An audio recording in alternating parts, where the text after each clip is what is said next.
There is a law of life that is so often overlooked or misunderstood, but is one of the most impactful ones that is operating in the background of your life that when you do understand it, can be directed intentionally so that you are getting unbelievable results. It's this law, in fact, that helped me to be able to live the life of my dreams and continually do that more over time. Like mentioned in the title, it is something that has helped me hit consistent 5-figure months, even getting to 23,000 very recently in a single month. And not only has it helped to increase my finances, it has also been done in a way that I love, where I get to do something I love, continually grow and contribute. It has also allowed me to travel all over the world and do things that allow me to continue my growth and do things that I enjoy. For example, as I'm filming this, we just got back from a Dr. Joe Dispenza advanced workshop in Cancun, Mexico, and now we've come back to Thailand. And through utilizing the law that I'm going to be going over in detail today, it has opened up so many opportunities for us. And I really owe it all to understanding, becoming aware of, and most importantly, applying this law in a particular way, which I'm going to show you how to do as well. Now, keep in mind that what we're going to cover today is a law. This is not some fanciful thing. This is not something that is just theory. This is a law that works the same way every single time for every single person when applied. Just in the same way, if I took an apple and walked over to my window, and I'm 2 or 3 stories up right now, and threw it out the window, nobody is going to bet against it falling to the ground. Why? Because of the law of gravity and how that works on the physical plane. You know that the apple is going to hit the ground. And this law that we're going to be going over is as predictable, as mathematical as that. And what's great is this doesn't just work for me because of those things I just mentioned. It will work for any single person who applies it. Now, I want to give you an example of one of our clients who used it powerfully, because I want you to hear it from more than just me and see that this works for those who actually, again, do the work and trust the process. So I'll play that really quick now. Okay, so let me just say this shit's working, like, big time. I went from being on the back roads to the interstate. Everything's moving really, really fast. April was the most money I've ever made in my life. I made like $20,000 last month, in 1 month.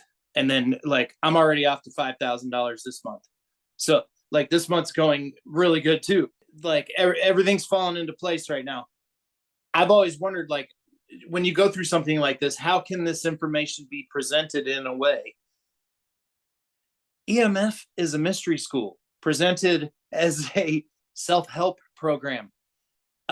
Those that recognize the mystery school will know, but those of us that get off on mysticism, it's there for us.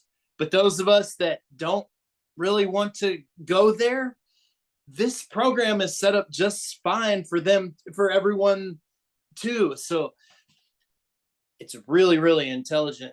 Everything's changing. Everything's moving very quickly. The past couple of weeks have been just extremely eventful. Now I'm in a relationship where, bam, we're meeting exactly in the same spot. Nobody's insecure.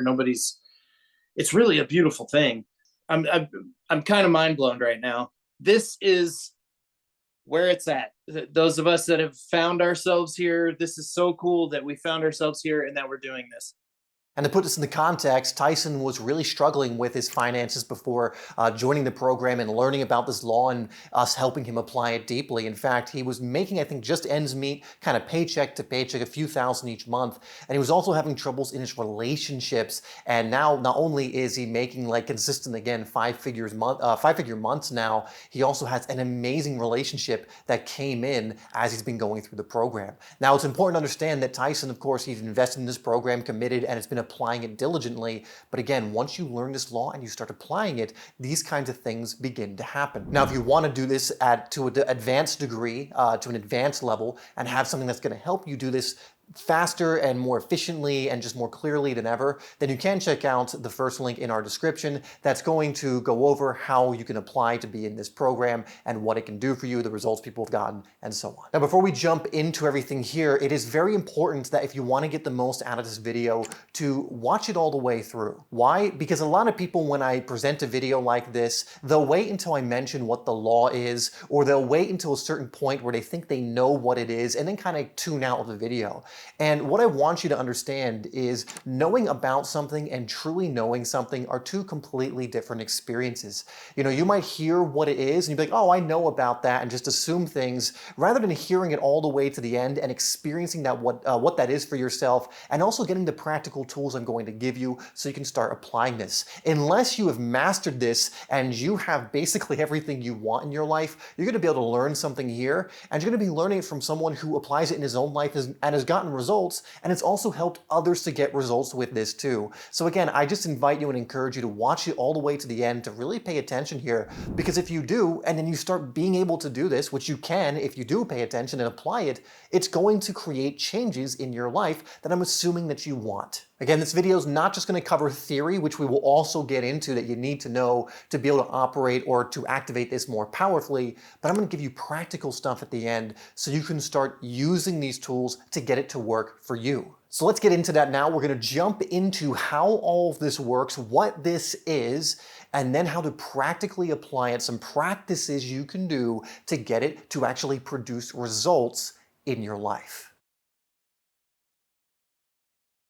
So it's important to recognize that what we're going to be going over in this video is the predominant law of the universe. Even things like the law of attraction fall under the umbrella of this law. Everything in the universe falls basically under this law and is knitted together and operating from it. And that's why it's so crucial to learn what it is, to understand it at deeper and deeper levels. And I'm still continuing to learn it more and more as I continue to study it and apply it. But the more you understand it and the more you apply it consciously, the more it's going to work in your life. And again, when it comes to what you're going to focus on and what you're not going to, focusing on the predominant law of the universe is quite a helpful one to focus on. It's a first principle. It's operating in your life every second. So let's learn how to use it to our advantage. So this law is simply known as the law of balance and harmony. And I'm going to explain exactly what that means. So this law in a nutshell, and we're going to expand way beyond this, but in a nutshell says that the outer world, your physical world, the world of three dimensions, follows the inner world, or what we call the inner world. Again, I'm going to break this down so it's very clear what we're talking about here. Now, the physical world you're very aware of, right? This is the world of the five senses. Like I mentioned, three dimensions. This is the world that you've grown up in and have probably put most of your attention on and have been led to believe, for some of us, or for a lot of us, that it's all there is. There's just this physical world, it's here, and that's your life. You live a physical life, and that's it. Now, the inner world is a bit different and is comprised of what we can call the mental and spiritual planes of existence. The inner world is where, again, like your thoughts are occurring. This is where your imaging is occurring. For example, if we look at the mental plane of existence that you also are a part of, or you also have as a part of yourself, most people can buy into that as well. They understand, okay, the mental side of me, yeah, I have thoughts. Yeah, I can visualize and imagine things. Well, think of this as another part of you, but this part starts making up a part of your inner world rather than outer world. Then we have this spiritual plane of existence, and this one's a very interesting one.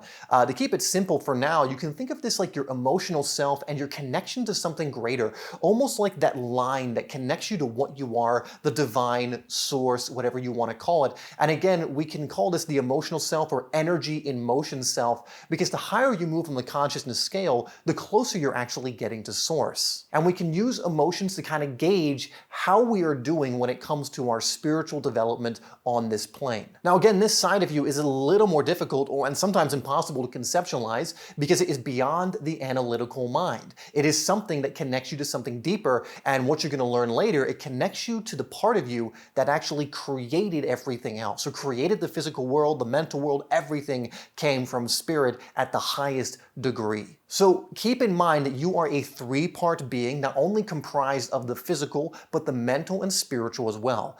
And you're going to see why this is crucial to understand, because if you're only operating from the knowledge or understanding or moving from I'm just a physical being, then you're never going to allow yourself to use the law of balance or so many other laws to your advantage and in a way that serves you and benefits you in your life. Now, like mentioned, the law of balance and harmony basically states that the outer world follows the inner world. We now know that the outer world is your physical life. Five senses is a very easy way to conceptualize this, but it's followed by this inner world. And so what does this mean? This means that what you're doing, what you are activating, what you are dwelling in or on from your inner world, the mental and spiritual spiritual side is going to go a long way to dictating how your physical life is going to go. Essentially, what you do in the inner is what's going to determine what opportunities and events and different things are going to occur in your outer world. Now, one question you might have is, well, why is that the case?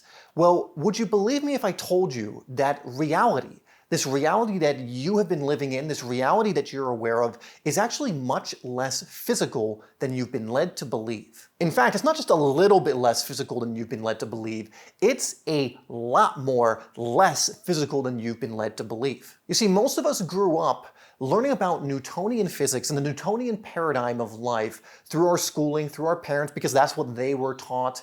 And Newtonian physics is amazing at being able to calculate the physical laws of our universe. But notice I mentioned the physical laws that make up that one plane of existence. We're experts at this. But because this is what we are predominantly taught when we're young and we're in school and continued to really learn more about as we move through education, we're led to believe that life is predominantly physical, because if not, why weren't we shown and exposed and taught about these other things that are made from the non-physical or come from the non-physical? We are predominantly taught about Newtonian physics in the physical. But the fact of the matter, and science has actually shown this for quite a while, but it hasn't really been spread in the mainstream, I guess, through schooling, and that is our reality is mainly non-physical.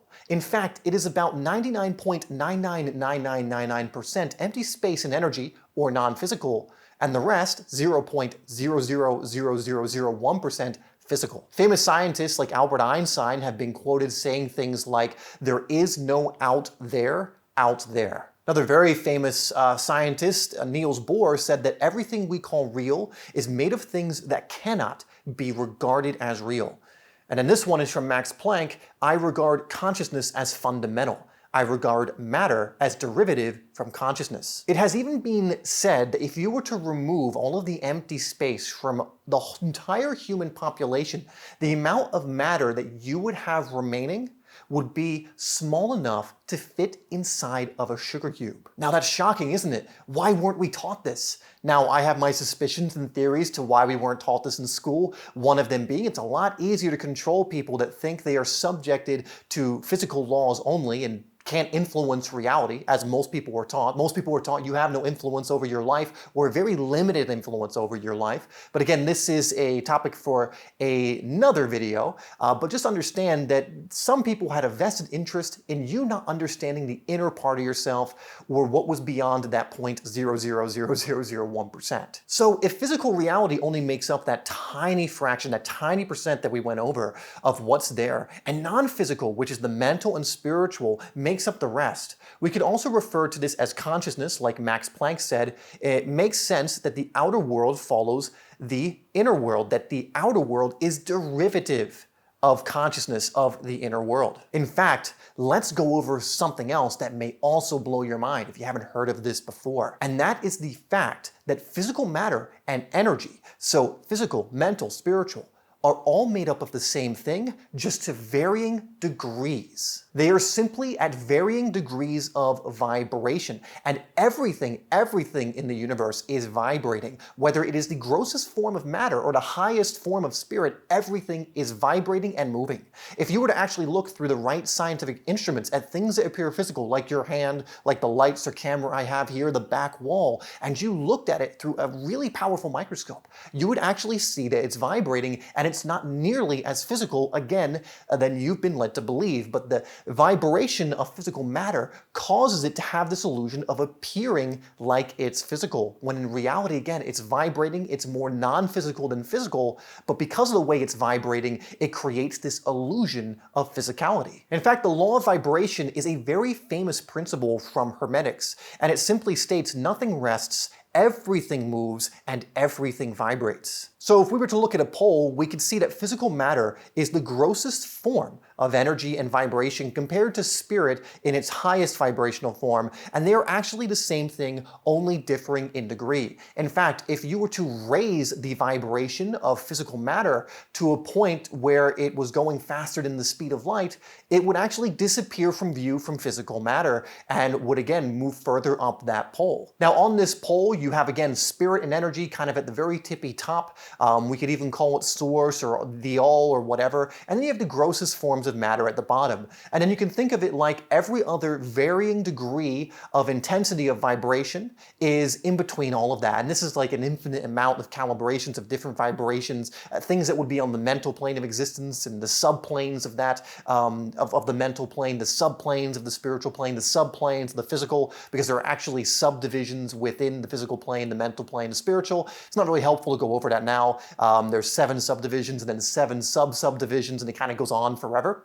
But ultimately, within these two, again, spirit and energy at the highest and the grossest form of matter, every other rate of vibration exists. But they are all, everything is all the same thing, energy, spirit, whatever you want to call it, just at a different degree of vibration. Now let's finally tie in the law of balance with what you've just learned so you can see how this is going to operate in your life and how you can use it again to get results. You see, the law of balance is always operating in our lives. There's what's called balancing forces to always maintain equilibrium and harmony. And it's not just in your life, it's in life in general. At every level on that scale, from the highest form of spirit and energy to the lowest form of matter. Now, this doesn't mean there won't be disharmony at times, but when there is disharmony, balancing forces come through in order to restore harmony and balance. You see, when you are a certain way in your inner world of your existence, when you are dwelling in certain things, and we'll go over what this means, and you're activating different things from that inner world that the outer world is following, your physical life has to, by law, by the law of balance and harmony, begin to balance and harmonize in a way that matches whatever you're doing in the inner world. This means that if on your mental plane of existence you think negatively, picture worst case scenarios, and correspondingly feel emotions on the spiritual realm, which are more negative, further you from source and the divine, you will find your life balancing to match that in your physical. This is why when you have someone who is insanely negative, you tend to find that their circumstances are very negative as well. And again, this can show up as financial, health, relationship struggles, and basically anything in between. But again, these are all derivatives of something that is occurring first in the inner world. However, this can also happen on the other end of the spectrum and in the opposite way. So let's say instead you are able to maintain positive thoughts, imaging, imaginings alongside feelings that are more uplifting, positive emotions that are higher up on the consciousness scale, and as a result are closer to source. You would then have the law of balance act out much differently in your physical life. You see, the law of balance and harmony does not care in which direction it balances and harmonizes. It just will aim to maintain balance and harmony. And this is crucial to understand, and we'll get into why a little bit later. But one thing I want to mention is the word harmony here doesn't necessarily mean a positive thing or have a positive connotation from your definition of what you think harmony means. Harmony just means it's going to harmonize your inner and outer world. Meaning if you're thinking negatively, it will harmonize to that negative tune, to that negative vibration or frequency that you are on, and then balance will be maintained. But it will work the other way as well. Let's say you are tuned very differently in your inner world to more love and joy and gratitude. You're thinking that way, you're feeling that way a lot, then it will start to balance and harmonize, play a similar tune, or have a similar frequency show up in your outer world and harmonize in that way. It does not care which way it goes. It will just balance and harmonize with the predominant thing that is going on in your inner world. So how can we use the law of balance to positively impact your life? Well, almost ironically, as I've been talking about balance, you need to get yourself out of balance. And what I mean here is if you're living a life and it's not exactly how you want it to be, maybe you're getting negative circumstances, you were thinking negatively, you were a stinking thinker, as I think that's Zig Ziglar's line, well, then you need to put yourself out of balance because currently your current equilibrium is one that is fairly negative. You've been playing possibly a more negative tune inwardly in the inner world that is now having correspondence in the outer world and is harmonizing with a negative tune in the physical world, meaning you can only have opportunities and events that harmonize with that. However, if you get yourself out of balance by thinking more positively, putting in the commitment and work to do that, by feeling great now and really doing your best to remove those energetic anchors that are holding you back emotionally and to start, allowing those to come through and out so that you can entertain more high conscious thoughts, high conscious emotions, well, suddenly now you're out of balance in the inner world. And the law of balance has two choices, or in fact will give you two choices. Either the law of balance is going to balance you by having you come back down, and really when I say having you come back down, you go back down. So if you've ever had a time when you've been thinking positively, feeling positively, and then something happens and you go right back into your old behavior, that's the law of balance acting out in your life, because it is trying to balance things out. And the simplest way to balance you out is to have you go back to old behaviors. So things will kick up. There will be something called the law of continuity. All of these things are going to happen. But if you don't succumb to that, if you don't get seduced by that, and you keep yourself connected to your vision, to the positive, to feeling good now, to really cultivating that inner garden, regardless of the physical circumstances, then it has only one choice and one way to balance, since it's not able to get you to balance by going back to your old patterns. It's going to have to balance by changing the physical circumstances of your life. Again, the law of balance does not care in which way it harmonizes. It is just concerned with balancing and with harmonizing. And so even when shit hits the fan, even when chaos is going on because you're maintaining this new inner garden, and again, there are things trying to get you back to the old behavior, because then you would be in balance. If you do not do that, if you don't go back to the old behavior, the old self, the old way of living, and you, again, have more faith in your vision, more faith in doing the work and trusting the process of elevating your inner world, then you do have loyalty to the current physical circumstances. Again, the law of balance and harmony has to balance, so it will start changing the physical world. You'll notice that new opportunities, new events, new people, all these different things that give you a chance to now shift your outer world are going to start presenting themselves. Now, I want to dive a little bit deeper into this part in particular, because if you get this part about having those two choices, you get it right, things have to change in your life. So what I'm going to do is actually play you a clip from a video I made a while back about how you can actually influence the actual cells in your body to utilize the law of balance in a powerful way. And you're going to get a really powerful analogy with this. And when you energize your cells, and you're doing so well with influencing your inner world to the point where your cells start to adjust and are sending out frequencies themselves that are going to need to be balanced, you're going to be rocking and rolling and notice so many different changes in your life. So let's play that clip now. Now, what I want to go over next is how you can actually change your identity, change yourself at the cellular level in order to start bringing about that which you actually want in your life. And I think you're going to really enjoy this and hopefully really appreciate how powerful this can be. And this is how we're going to use the law of balance in our favor in order to start having certain things flying in. This is what we help people do, and I'm going to give you some of the roadmap on how to do this yourself. Now, when you're experiencing a certain emotion, typically it's the byproduct of certain thoughts you've been having. You might think an angry thought, and bada bing, bada boom, you start feeling angry. In fact, next time you notice you're in a more negative emotion, you can test this out for yourself. Just pause and monitor what you're thinking about. You're going to find that you're probably thinking about something that's fairly negative as well, and it's activating that emotion. Essentially, our emotions are an amazing guide to let us know what we're thinking about. When we feel good, it usually means we're on course to actually bring about what it is we want. But when we feel bad or negatively, it's usually because we are thinking negative thoughts. And so I would encourage you to use your emotional guidance system to become aware of what you're thinking about. So every thought you are thinking starts to produce a chemical in you through these feelings. Again, like I mentioned, when you have angry thoughts, how do you feel? You feel pretty angry. Now, the cells that are in your body are constantly adapting to the feelings that you're giving it, to the emotions that you are allowing to course through your body on a consistent basis. And so if you're always in, say, anger, they are going to adapt to an angry environment. You see, cells essentially have skin around them called receptor sites that essentially adapts to the weather you are consistently giving them.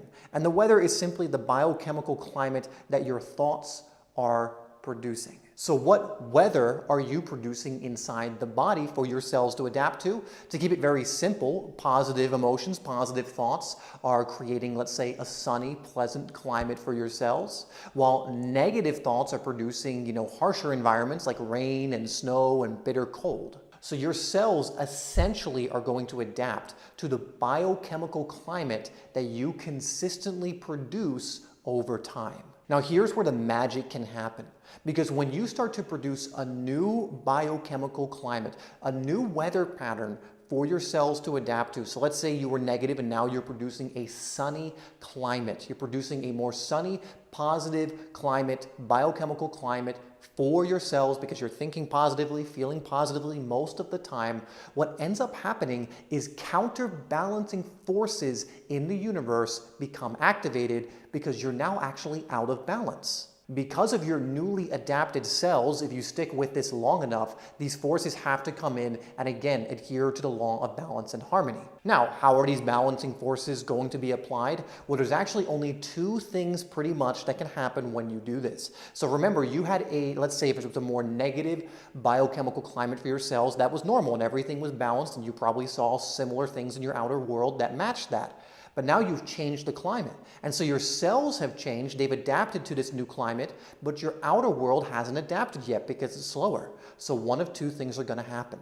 Either your physical world by law is going to have to change to match your cells, to match your new inner world. It's going to have to bring you people and opportunities and circumstances and events that you can act upon in order to match the new biochemical climate that your cells have adapted to.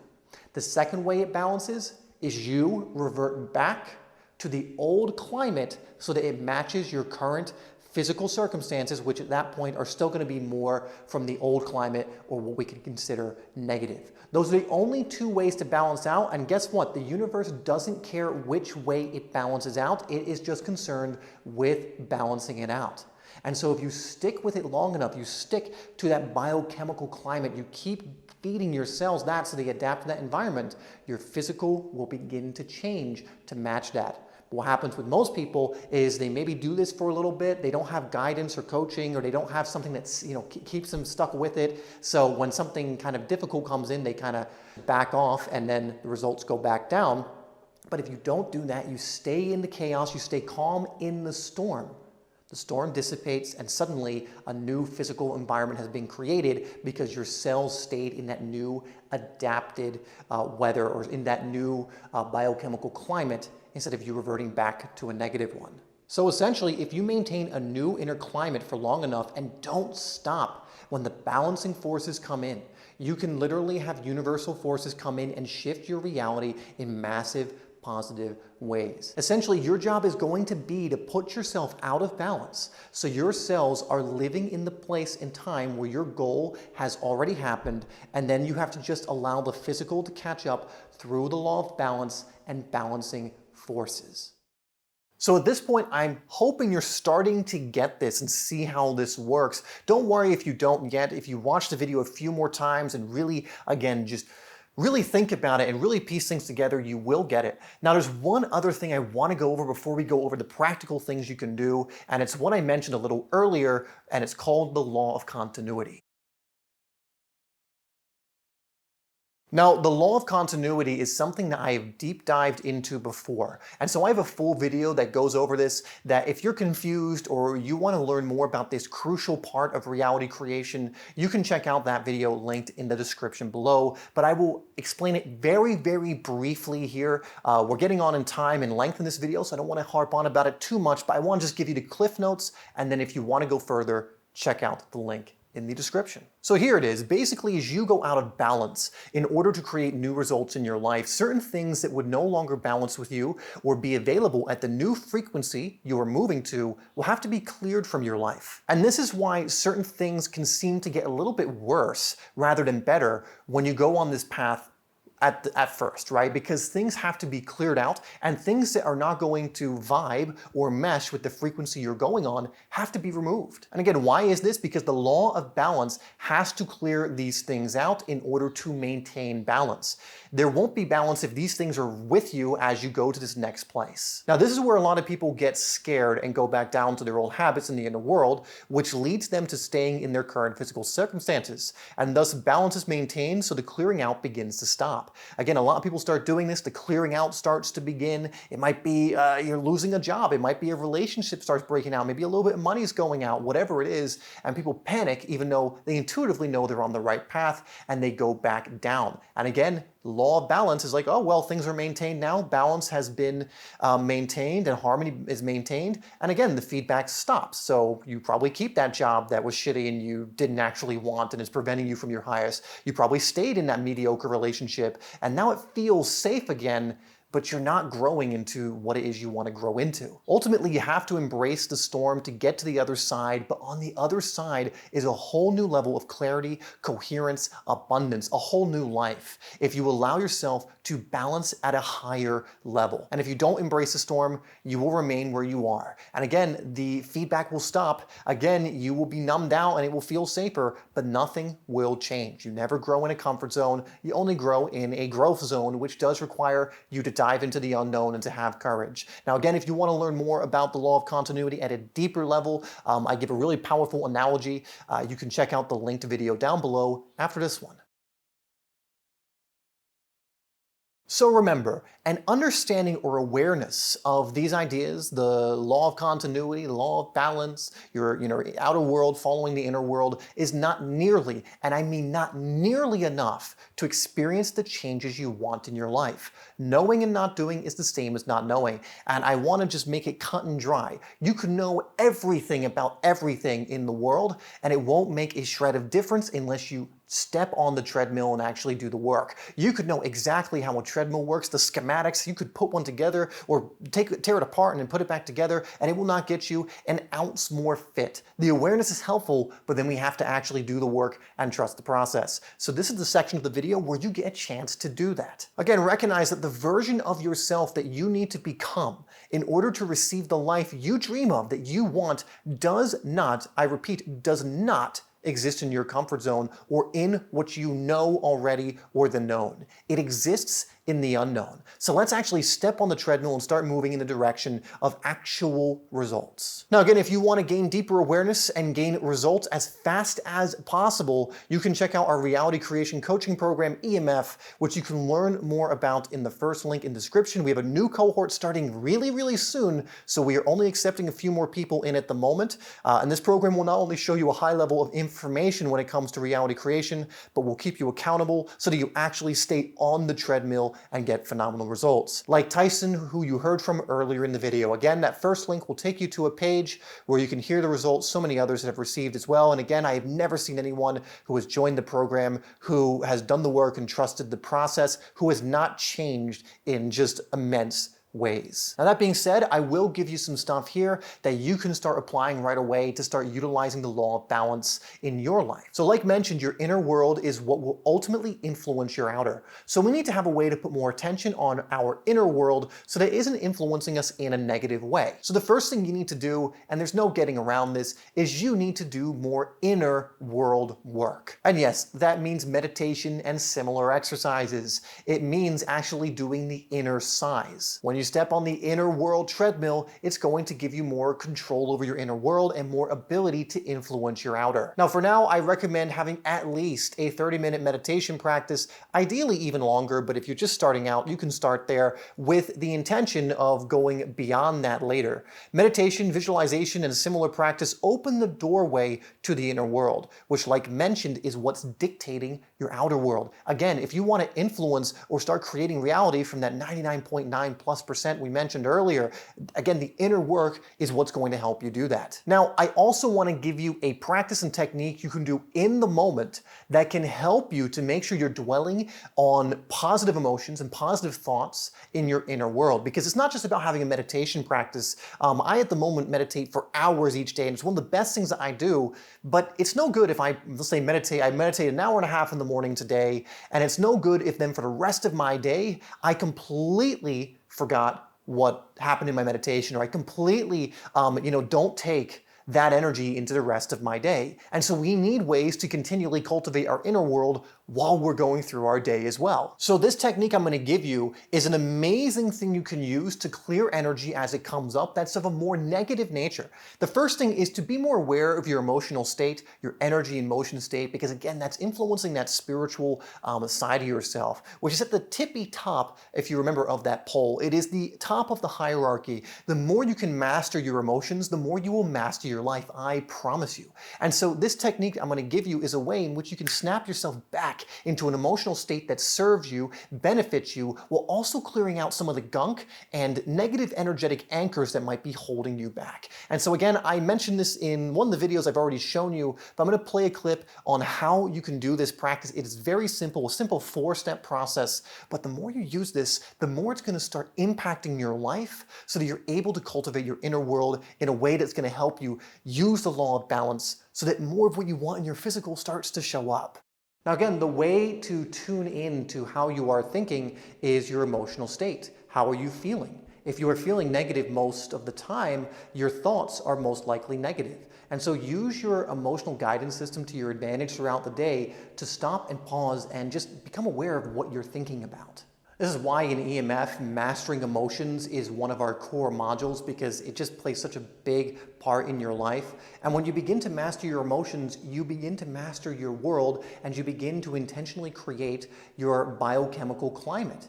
And so I'm going to give you one simple tool here that you can start to use in order to neutralize these negative emotions and to change your thinking in the moment. So if you're feeling a negative emotion, which means you're most likely thinking negative thoughts, there's a 4-step process you can do, and it takes about a minute or 2 in order to change this so that you're not creating a bigger negative energy ball or continuing to subject your cells to a negative biochemical climate, which again is going to produce negative results for you, or just results that are in line with that climate. So here's what you can do.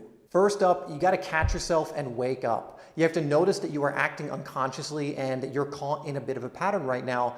Simply snap yourself out of it so you can become present and start breaking this pattern. So essentially wake up, get in the moment, become aware. And the more you do this, the more you actually are going to stop this pattern from playing out. When you allow it to play out without any resistance, a neural pathway is essentially being strengthened that makes it even more and more unconscious and automatic. So we need to snap ourselves out of it first and foremost. The second thing to do is to locate where in the body it is and what it actually is. So identify what the emotion is. Is it anger? Is it guilt? Is it something similar? Is it fear?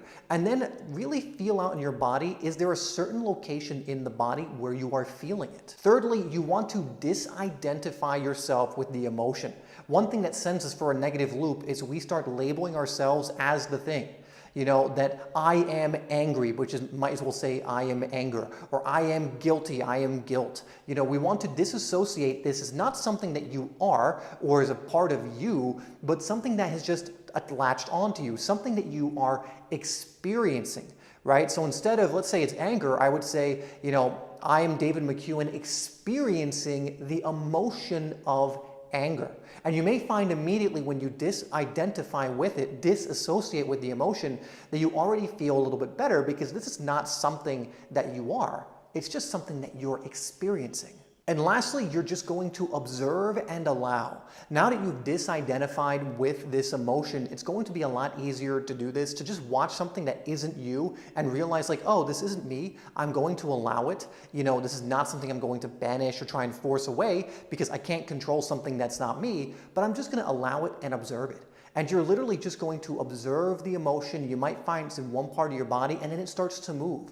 And just allow it to move wherever it moves, and allow it to essentially move out of your body, which it will do eventually if you do this correctly, and then just allow that to happen. And you may feel a weight kind of lifted off of you when this happens. You may feel that you feel lighter. But what you're also going to notice is that a lot of the thoughts that are usually associated with this emotion are no longer there playing in your mind. So allow that emotion to just leave on its own accord. And what's great is when you get good at this, or even in the beginning, you'll notice that it takes about 60 to 90 seconds, or even quicker when you get better, for this emotion to leave. And in fact, if you allow and observe the emotion, it cannot stay in the body for longer than that unless you are resisting. No emotion can survive in the body unresisted for longer than 60 to 90 seconds. And so you are 60 to 90 seconds away from that anger, from that frustration, from that guilt, or whatever you're kind of spiraling in the moment, from being released in that moment and getting you back to center so you can now intentionally choose what you want to think about and what you want to feel.